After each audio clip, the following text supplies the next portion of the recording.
Welcome to the 100th episode of Full PreFrontal, the show that exposes the mysteries of executive function. This podcast is a collection of conversations about the role of the prefrontal cortex, which impacts your focus, planning, problem-solving, emotional balance, and independence. Today, your host and the founder of EXQ, Sucheta Kamath, will review the top 10 ideas shared with us from 100 interviews with researchers, psychologists, neuroscientists, educators, authors, journalists, and thought leaders who believe that the power of the brain can be amplified with executive function training to help us achieve our infinite know-how and our potential as human beings. So join us as we explore executive function and the science of learning how to learn. And now, here's your host, the founder of EXQ, Sucheta Kamath. Welcome back to Full PreFrontal. I am your host, Sucheta Kamath. It's good to be with you, Todd. Wow. This is our 100th episode of this great podcast. Congratulations. Good to be with you. We did it. I feel like we are celebrating one of the landmark anniversaries, I guess. Great to be with you for 100 episodes, Todd. Yeah, well, and let me just lead off and say on behalf of all of us here on my side of the team, we're so grateful to be a part of this with you, and it has been a real joy to bring this thing out to the world. Me too. I went to a school yesterday, and my heart was just full of joy because as I was meeting with this group of 11 people, and I said to them, I have a podcast in case you want to know more about. And the lead teacher, the director said, well, we have you listed as our resources on our school's website. And I said, really? Nice. How wonderful is that? That's great. So that's been really, really rewarding. And, I thought as we look back, kind of reminisce, there are so many wonderful thoughts that come. I remember we started our journey when actually Gareth Young had me come on his episode, and I met you, and I loved getting to know you. And I thought, well, let's see what that looks like. And here we are 2.5 years later, I guess. Has it been 2.5 years? I mean, goodness gracious. I mean, that's amazing and a real testament to the work and love that you've put into this project. I guess I'm now curious because it's been an interesting path. How we're producing and conducting this show for the 100th episode is so different than when we launched this thing. So I guess I'm just curious, why did you even do this to begin with? What was the mission and purpose of launching the show? This is a lot of work that goes into this. It really does. You're so sweet to recognize that. And you have seen me, sweating and postponing the date. So I really, really appreciate you putting up with me. But yeah, so let's start with the name itself. The idea of the full prefrontal was a little tongue-in-cheek based on Samantha Bee's show, Full Frontal. And one of the striking thing about that show, she was one of the repeat guests on Jon Stewart's show. And Full Frontal was talking about censoring or talking about things that you're not allowed to talk. And I kind of thought about that a little bit. Full prefrontal, to me, here we are talking about education, learning, people wanting to live full and robust lives. And what was not in the conversation was the role of the prefrontal cortex. So that's what I thought. Let's talk about the very thing we are not talking about. And then second part was that exposing the mysteries of executive function. I've always thought about executive function as, I don't know, the folklore of 7 blind men and the elephants. I grew up with that story, Have you heard of that story, Todd? Actually, I have. Okay, so and at least in my household when I was growing up as a child, that story was always emblematic of rigidity and not taking a perspective of the other and always thinking from many, many points of views, and maybe you're missing something, always alerting to your personal blind spots. So I thought when people talked about executive function, people were talking about different things based on where they were standing in reference to the elephant. So for example, if you're standing next to the tail, you're calling it a rope. If you're standing next to the leg, you're calling it a pillar. And I feel the executive function, perception of executive function in school versus in a clinical setting based on what researchers are talking about, and depends on who you are as a researcher, They were using different language. In education, we called it self-regulation. With adults, we called it executive function. And then people in corporate world thought we were talking about leadership, and it was a hot mess. Yes. Well, I thought it was about corporate leadership when I first heard the phrase. I mean, so I think that's probably a common tale. I mean, and what's been so striking to me about these 100 episodes is how much I've learned and how I never realized how pervasive this idea of executive function is and how its tentacles spread to virtually every element of one's life, from your childhood, to your education, to your relationships, to your health, to how you make your way in the world. I mean, it's just, I'm so grateful that we're doing this project because it's made me completely reassess how I look and view and act in the world. I mean, it's been really powerful.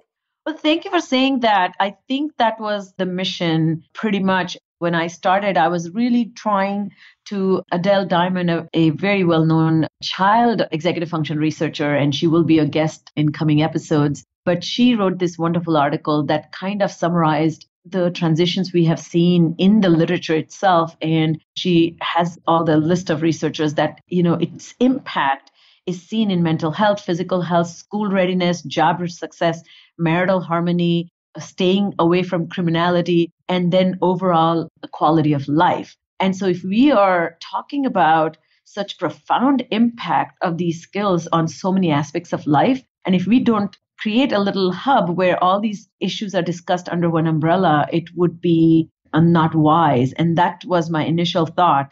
And the second thing I was thinking about, Todd, is that when people tuned in, I wanted them to come to one place where they could hear researchers, neuroscientists, educators, learning experts, thought leaders, speech language pathologists, and clients.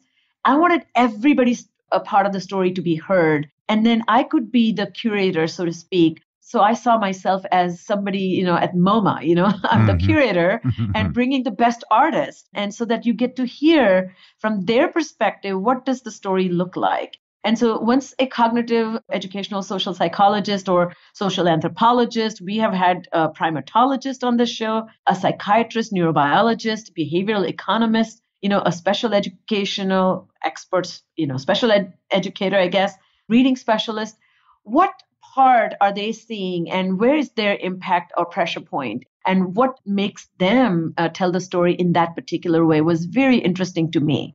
And what I feel, having been in a clinician in practice, ultimately, I was the front-facing person. I saw a client walk in. And when the client walks in, all the research is in the background and me interacting with the client and listening to their story and kind of designing solutions was literally based on where do you sit? So if you need a new chair, yes, you need a little bit of knowledge of physics, and you need to have the knowledge of gravity. But ultimately, you're solving a problem for somebody who wants a comfortable place to sit. So that's the way I wanted this to be a resource which bridges the ideas and its application. So I hope you saw that being actualized in a way. Well, I saw that absolutely being actualized that way. I mean, in the guest roster that you've had is staggering in terms of the quality of the individuals, the talent, the knowledge, the resources that they bring to bear. Their standing in the world and in this particular community is just an amazing collection. Kudos to you for curating all this amazing talent. I mean, there's been some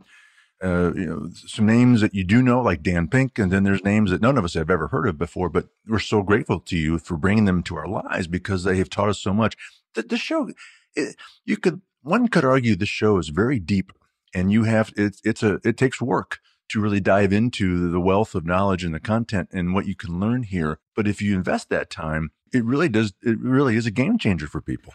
And I have heard, I get emails and when I go to present, people tell me I was at the CHAD conference in September and an educator came and told me that how profoundly impactful this was for him who deals with adolescent boys. And so that was very, very rewarding for me to know that this is being used as a resource, which is exactly what it means to be. But one of the things that, Todd, was really important to me that here we are, every single person on this earth is trying to lead a successful life, which is nothing but this intricate balance of orchestrating talent and effort. And what becomes a barrier for people to live this balanced life is their inability to uncover their inner strengths and weaknesses and then mobilize their inner tools and strategies to bring themselves back on the path of self-actualization, whatever that means to them.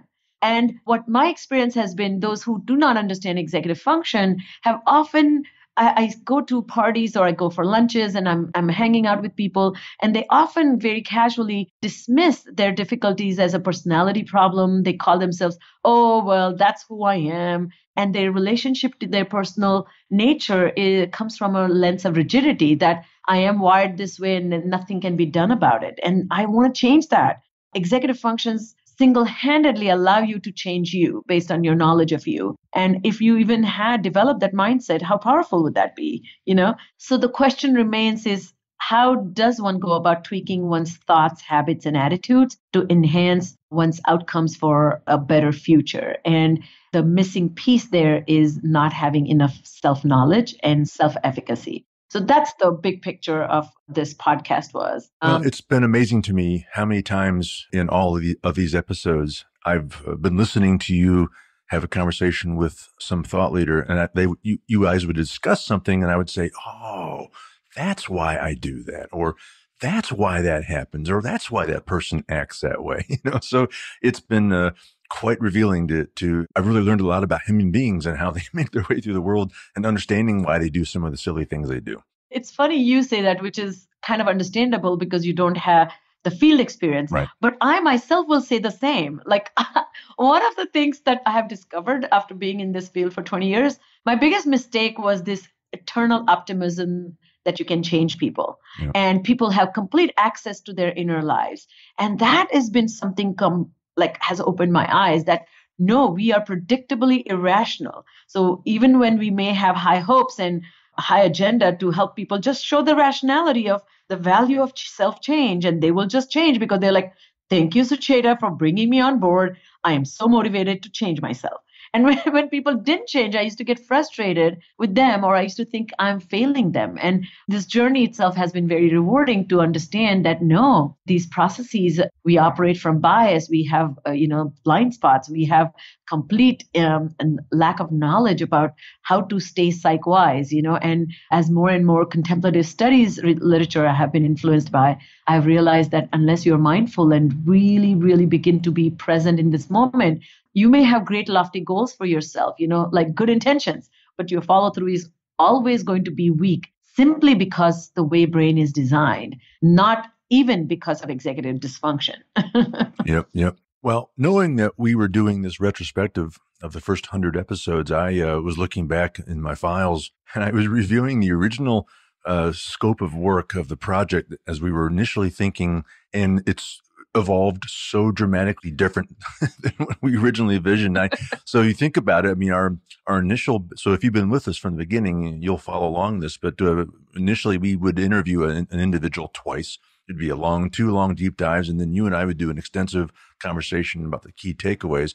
We evolved into our current format where it's just one good solid conversation with an individual. Then you brought in the X-Files, where you have anonymous conversations with former clients. And those were so powerful. And these are real human beings here with real issues, but also it was empowering because they had fought through and were leading happy, successful lives. And then you brought in the Big Picture series, which has been a lot of fun for me, obviously, because I got to be much more involved in that production. And that's always fun. But I think you've gotten some good feedback on that. That's a great opportunity for people to learn a lot more about these issues through that segment of the show. So it's been fun to see how this thing has evolved. Yes. And I really have to give you a shout out because you have always been so encouraging. I mean, I know you run a whole company and podcasting.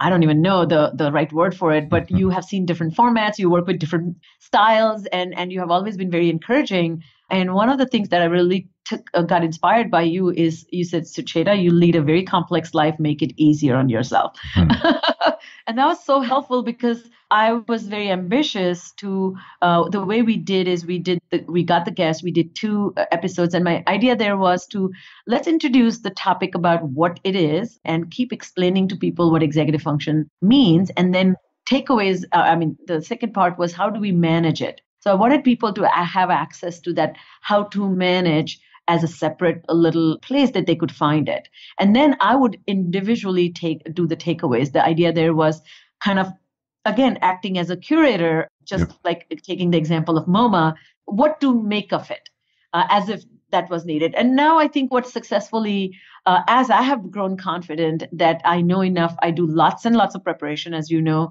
my reading list is endless. I, in fact, have maybe, 3 books a week that I read, which don't ask me how I manage that. And then I do a lot of note keeping. What has come handy, really, really handy, is I've had relationships with people over decades, at least a decade, that people, experts in the community where I have gone and heard them speak. I have always said hello to them, introduced myself. And this is a simple little tidbit that my parents taught has come handy, that, be social, be engaging. And if you love something, say it. Don't keep it to yourself. And because of that, I've been able to say to a guest that, hey, I met you in 2001 and I heard you speak and you signed my book. And, I challenged you about that. You said executive function cannot be treated or something like that. And then I've been able to reference to that effect. And that has been very helpful. But the other 2 points that you brought, the idea behind big picture was that, as a clinician, I think another thing you did, and this was something that I got feedback from my fellow SLPs, that they wanted to know more about what I do and how I do what I do and what my thoughts are. And they said, can you be interviewed? Like, can we hear you talk? And then that gave me the idea about the big picture that, maybe we should tell people a little bit more about my perspective on a person who has expertise in executive function. And then the second part, you mentioned X-File. I never thought my clients would agree because of confidentiality, and all the work that we do is always private. And people see me at their most vulnerable states, and how comfortable would they feel? And I've been blown away by their courage and a genuine desire to just say, sure, I mean, if this will help somebody, I want to tell the story. And so that's what got the idea. And again, this is a very dated reference, but X, because we talk about executive function, EX is a common theme in my software that I've designed also has EXQ. So EX was also referencing to the old show called X-Files. I know, I love it. It's just supposed to be a horror show, but this is not. Well, the fact that your prior clients have agreed to come on, they're kept anonymous, so we're not divulging a lot of personal stuff about them publicly, but the fact that they participate shows that their trust in you. And what the audience doesn't get to hear, which I do, is when we're done with the interview and we've turned off the mics and we just have that casual post-show banter. The Sucheta's guests are always just so complimentary and almost impressed by, wow, those are really intriguing questions, and I'm impressed by your knowledge and impressed by your outlook on things. And so the feedback has always been almost one of really pleasant surprise about how engaging. They probably have done 1,000 podcast interviews, but they've never had one with the Sucheta, who is just a whole different element. It's been fun to kind of see that post-show feedback. Thank you. That means a lot. Yeah, I think particularly when they get an email from a speech language pathologist, and if you are a researcher who doesn't even know that field, for example, or if you are a primatologist or you're a behavior economist, they say, I've never seen a patient in my life, or I don't do that kind of work. They expect different types of questions. And so my questions often tend to be application centric, which is, how do I take what you do and bring it into my life? How can I help clients understand themselves based on what you study? And this always is very rewarding for them because they see that somebody on the other side is thinking, how can I better? And some, as you and I have heard those experts talk, they say, I really don't know if this is something you can apply, right away, because it's such a theoretical concept, or this is a concept that is a framework of thought. And I really like when I get an opportunity to be in that place, because there's an opportunity. It's a two-way street, and our conversations can influence the researchers to think about who is the recipient of this information and what value can I add to their lives as well. Yeah, no, that's great stuff, Sucheta. So if you're listening, you heard us address an early part of the show where we had these key takeaways. And so what I think Sucheta is going to do now is share with us her 10 big ideas, 10 key things, 10 key takeaways that she's learned and gleaned from these 100 conversations that we've done to date. So why don't you lead us off? Yes. So for starters, my first big takeaway, the big idea that I have gathered from this experience is that executive function skills are those skills we use to control ourselves, to control our outcomes for the future. So it is what we do to ourselves so that life is better for us in the future. And this concept, the connectivity between the current self with the future self, is a really critical element of executive function. And this ability is really unique to humans and something that we should be very proud of, and something that is always in a state of evolution. Primarily because I like to imagine our future is like the Polaroid. In the iPhone context, many people who were born, I guess, before 2000 may know, but Polaroid has this unique quality of slowly developing in front of your eyes. And until it fully develops, you have to just patiently wait to see what the image looks like. Not like the iPhone that you take a picture instantaneously, you check it, you don't like it, you take another picture. Oh, remember how carefully we used to take pictures Oh, yeah. and only take one picture because it was expensive affair? Yep. So I think it is the Polaroid of the brain, that it is one time you get one shot to, like, what you do is going to become your past.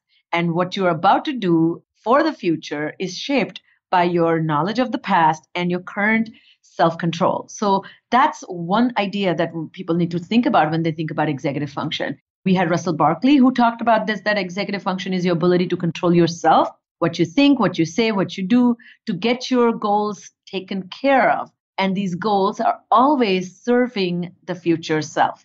And another important thing about as we talk about the future self, that executive brain is a social brain. And the social brain is not kind of pursuing goal in isolation. We are really thinking about our future self in the context of the future with other people in it. And so the regulation that happens, the control that we exercise, the guidance we give ourselves has people in that as well. And if those who don't have either, in extreme cases, sociopathic or psychopathic, but in extreme cases of disability, it is autism. So, that not having consideration for other people in your future goals can lead to a very isolated life. And so ultimately what we need is, in order to accomplish that, we need to have a good process whereby we prompt ourselves, prompt to can make the connection of the future to the current self. Peg Dawson talked about this, that executive function skills allow you to execute, and they're slow to emerge, and it takes a long time to master. So not only they should be connected to the future, but they need to be kept in mind from the lens of developmental trajectory. So one of the disadvantages in the hyper-connected technocentric world that I have talked about a lot on my podcast is that the lack of executive function or self-control can really lead to not taking good decisions for yourself in the moment. Last night, in order to prepare for this, I didn't even get to this because I had so many other things. I just was not able to take care of those so many other things because they felt equally important. So even somebody like me who brags about her great executive function may not be able to exercise the greatness of those skills if I am stressed, or don't have sleep resources, haven't rejuvenated myself. And the last thing I'll talk about this first takeaway was that we heard time and again from experts, including Sam Goldstein, that executive function system is hard to define. But essentially, it is not a singular construct. It is collective orchestration of skills. That means how do you do what you do is executive function. And the most critical part about this is it's only evident when it's disrupted. So when you show up on time, nobody is standing in line to applaud you. If you send an email with great, thoughtful answer, nobody's saying, wow, what a wonderful person you are. It's only when somebody sends you a nasty text, or somebody is impulsive, when somebody's inappropriate, somebody shoots themselves in the foot, or chops the nose to spite the face, then you say, what's wrong with them, right? So there's that element of not having all the things orchestrated together that becomes a problem. So just to think about, it has to be taking care of you and benefiting the outcomes for that future self is a really first important takeaway. The second takeaway, that the brain has two systems, the top down and bottom up. And it's the meaningful relationship between these two systems that makes us highly self-regulated. And so we have had experts talk about the wizard brain and the lizard brain, the impulsive, shooting from the hip, and then the thoughtful, reflective. And the most important message here is to let's have the top-down and bottom-up system talk to each other. And Phil Zelazo explains this, that if we keep attention at the center of this top-down, bottom-up systems, then executive function can be taught as a way of directing and managing and regulating our attention and intention together. So one of the, we have had experts talk about the sweet spot where we are mindful and future-centric, and whatever we are doing is very intentional. That's when the top-down and bottom-up systems are communicating well with each other. The third big takeaway for me was at the heart of human evolution is the ability to inhibit. That means saying no more often than saying yes. And what I mean by that, not this positive movement that we have, just say yes to every opportunity, don't be a naysayer. I'm not talking about that. It's the brain's yes system in balance with the no system. So the no system in the brain is that inhibitory system. And Frans de Waal, the primatologist we had on the show, talked about that with grace and humility, only humans can inhibit the selfish and self-serving thoughts that they have.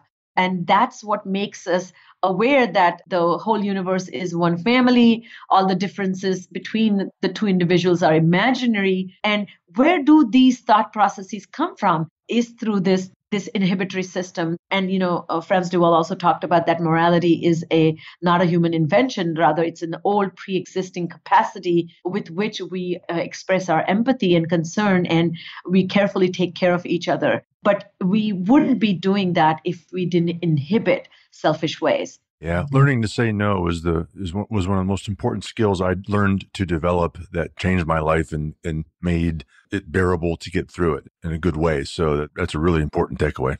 And quickly, what I'll add to that is the learning to say no, learning to say not now, and learning to say never. These are the variations of that theme. Yes. Yes. And so that's when we say no to the donut. That's when we say no to our interruptive thought, that when we want to, bombard another person with an idea, when if you just patiently waited, they could have said that idea themselves. It is also kind of asking an open-ended question and then meeting somebody who just not is a talkative person.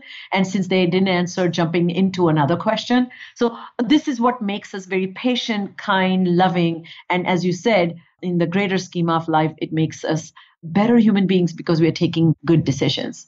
The next idea that I have kind of come to recognize is executive systems are brought online during new learning. And the inherent nature of the open-ended tasks in learning and education is such that if you haven't seen it before, if you haven't known about it before, then it's learning. So you can't really talk about something you already know and expect children to learn. So if we're talking about learning, then it is the unknown, unseen, and unexperienced content and processes that lead to learning. But during that time, the executive system is brought online through this process of getting off your autopilot, right? And so bright and capable kids who suffer from executive function difficulties, they're not able to manage their system and bring on board because they literally are not able to activate that system during new learning. So they're either not paying attention and comparing the current information with the old knowledge and saying, oh, I don't know this,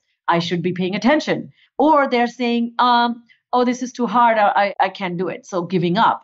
Or they are finding that information irrelevant. So when you run into a lot of those roadblocks, then you can have problems. Lynn Meltzer talked about this, that educators need to recognize that working with that open-ended aspects of planning a task and completing new learning process by yourself is really, really hard. And it requires students to adapt and catch up with their own shortcomings and bridge those shortcomings with skills and strategies. So if that doesn't happen, then you're not going to progress. And finally, we had Marianne Brittingham who talked about that when you are doing new learning, you are learning also to deal with difficult people and challenges. And it is learning to do something with or without those roadblocks. And working in collaboration with other people is also part of new learning because you are working with the unknown of how people react, how people behave, how people think. So that is also aspect of that, novel learning. The next big idea, Todd, is that the brain is a future simulator. We had Hal Hershfield talk about the idea of the simulator, which allows you to envision the future, imagine self through continuation of time, and the prospect of bringing ease and comfort to that future pitiful self is having mercy on that future pitiful self by doing something for that future self now. So kind of creating some kind of pathway so that the future self is more successful, comforted, and taken care of is done through simulation. So simulation allows us to kind of imagine, am I doing this right? Is this going to help me in the future? Is this wise? All those filters that we apply to the future simulator allows us to see a disastrous outcome or helps us see, oh my God, that will look really bad. If I don't have my poster ready, how would that look? And then you're imagining yourself standing in front of the classroom showing you a poster that has one picture, and that doesn't look good when the previous student had amazing, colorful, bright poster. So that simulator really sets the tone for changing actions. The sixth idea that I thought was really, really important is that academic skills that includes writing require highly engaged executive function. So Bonnie Singer talked about that writing requires incredible coordination of idea generation, idea mapping, sequencing ideas and formulating cohesive written units such as sentences, and then building paragraphs, and then presenting ideas that is comprehensible and something that makes a case on behalf of your point of view. And doing all that requires lots of powerful mind tools. And some of us have them, but some of us need to cultivate them. So executive function will not automatically translate into good writing skills because writing is a very intentionally learned skill. The next big idea was this idea of importance of transition and how they call upon executive function. Transitions really require adjusting, adapting, and repurposing into a novel context. And we need a bridging skills, which is nothing but executive function skills that allow us to exit the current situation and enter a new situation. So Nancy Bean, for example, talked about this students leaving high school, which is a programmed life, so to speak, much more choreographed life, supervised life where parents are playing a very, very important role in keeping or helping students keep track of their life. But when you enter college, it is a completely new ballgame. And what kind of readiness you bring to, and what is that the no excuse motto for yourself look like as you're transitioning? And how do you advocate for yourself? How do you continue to use habits that you did deploy, but they were supervised by somebody else, such as parents and teachers? And how do you bring those good habits into your own work and form a good work-life balance? And such transitions require strong executive function. The next idea here is that there are tons of barriers in self-actualizing, including self-blindness and incredible faith in our own ability to be rational and stay rational. And this has been an important part of my journey through this podcast by having so many social psychologists, clinical psychologists. I've learned a lot about the psychosocial components that as part of a cognitive retraining or my rehabilitation model doesn't necessarily was not fully informed by this research. So Carol Tavris talked about cognitive dissonance. One of the most amazing takeaways there is very powerful and speaks to my heart, that she said that we don't know ourselves as much as we think we know. And a lot of people have talked about this. This is called being predictably unpredictable or consistently irrational. And so this mechanism of dissonance or the trap of self-justification works in a way that in spite of we thinking that we are rational and reasonable people, we have good ability to take sound decisions, we actually are mobilized by inner forces that we are blind to, and we are completely irrational and go rogue on ourselves. And and Franz Duval kind of supported that myth. He said humans, brag and they think that they are far more superior than animals because of their rational capacity. But what they have completely no knowledge of that how irrational they are. And then we have had Chris Chabris talk about 6 types of blind spots that we have to navigate on a daily basis. So finally, what takeaway there is that a part of our journey in self-awareness is to completely come to terms with that we will never be fully self-aware. and we will not have access to our ways and our motivations that drive us to take certain decisions. And hence, what we need to do is kind of lean into the fact that, yeah, I was irrational. And so somebody says that makes no sense. Or we must say, oh, I thought it made sense to me, but now that I see from your point of view, it certainly sounds like it doesn't make as much sense. And so the ninth takeaway here is that stress shapes our adaptive flexibility, and a little stress is always, always welcome. And we had many guests talking about resilience. Blair talked about executive function and self-regulation bring balance to our life. These are self-directing skills that guide and direct emotions, thoughts, and influence learning and thinking as we are taking care of students. And we have heard a lot of speech pathologists on that show talking about children growing up in poverty or underprivileged backgrounds and poor backgrounds and having incredible disadvantages, whether they are learning disadvantages or social, psychological, or emotional disadvantages. They tend to have incredible difficulty in kind of staying in balance because the very skills that go into bringing balance, which is resilience, is put to test every time we are talking about a challenge or setback or incredible roadblocks to personal actualization. And one point there, Ron Siegel, we had, who talks about that we humans need the validation and we have a deep need to feel accepted. And because we are social beings, we are deeply concerned or invested in, the concept of self comparisons and social ranking. And we are extremely sensitive to where we stand on that invisible social hierarchy. And we are constantly trying to one up somebody. I was listening to Conan O'Brien, John Mulvaney's, he was interviewing John Mulvaney, and they both were saying, we as comedians, John said that I was in Ali Wong's show and I heard her speak and I said, oh, I want to be a comedian like her. And then I had to remind myself, no, I am a comedian.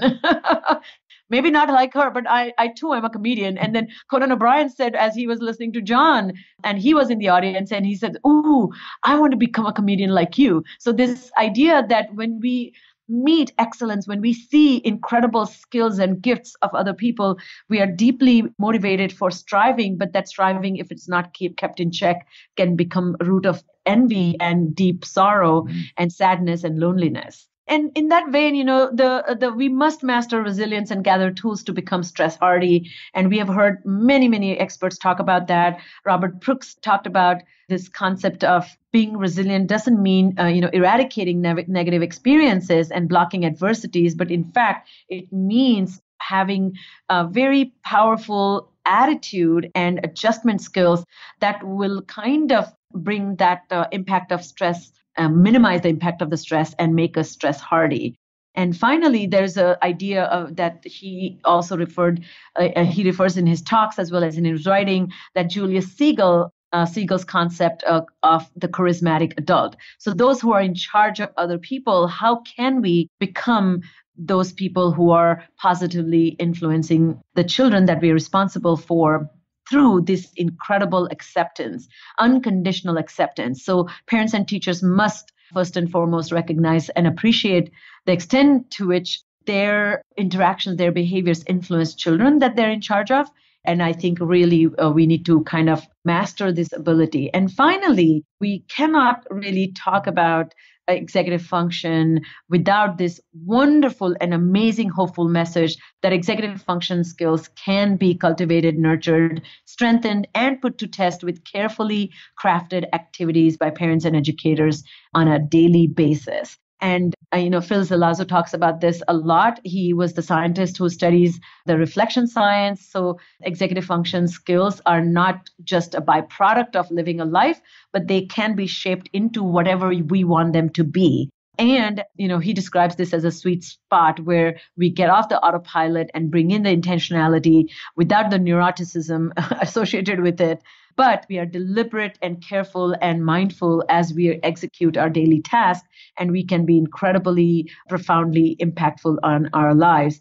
With that respect of how things can get better, we had a lot of experts talk about impact of practice, intentional learning, strategic thinking. Sam Goldstein talked about that educating children through schooling is only a modern phenomenon. We are learning, however, a lot that children will not learn how to learn simply by being exposed to educational opportunities. So we have to strategically teach how to be effective in learning and managing information, managing emotions as you're learning complex topics, and managing these desire to let go effort when things look boring or annoying. And those kinds of skills is going to be the foundation of a self-realized, self-actualized individual who is in harmony with the world and has wonderful tools and attitude and towards oneself's capacity to be fully actualized as a wonderful, decent human being.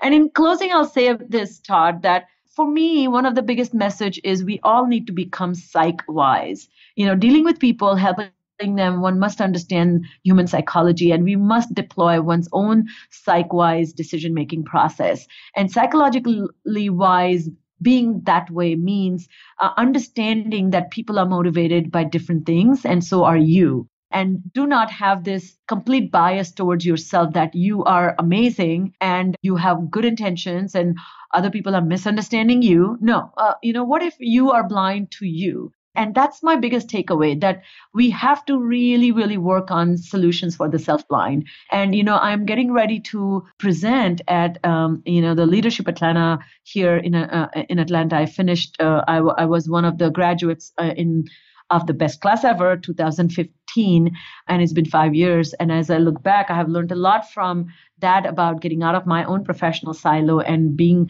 a contributing member to the larger society.